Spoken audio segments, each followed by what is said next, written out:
नमस्कार मंडळी, लग्नानंतर होईलच प्रेम ह्या मालिकेमध्ये प्रत्येक नात्यांमध्ये रोज एक नवीन ट्विस्ट आणतो. काव्याने पार्थपासून नंदिनीचं सिक्रेट लपून ठेवलेलं असतं. त्यामुळे पार्थ हा काव्यावर रागवतो आणि बोलतो, आपण दोघांनी एकत्रितपणे एवढी दिवाळी साजरी केली, परंतु तुम्हाला एका शब्दाने देखील मला सांगावेसे वाटले नाही का? मी तुमचा कोण लागतो? आता तुम्हाला वाटेल ते करायचे, परंतु आता मी तुम्हाला एक शब्द देखील यापुढे कधी बोलणार नाही. तेव्हा काव्याला देखील खूप मोठा धक्का बसतो आणि काव्य ही स्वतःशी बोलते, जीवाच्या एका खोटे बोलण्यामुळे घरातील किती नात्यांमध्ये गैरसमज झाला हे.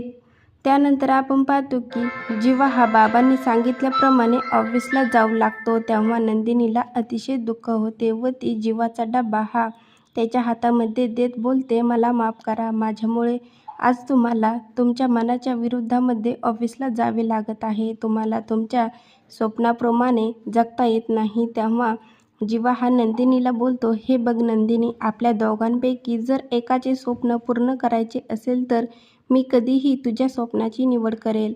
आणि तेव्हा जीवा बोलतो, आता मी जातो, असे बोलून तो जाऊ लागतो. तेव्हा नंदिनी त्याला बोलते, घरामधून कधीही बाहेर पडताना जातो नाही तर येतो म्हणायचं असते. आणि तेव्हा नंदिनीही कान पकडून त्याची माफी मागू लागते.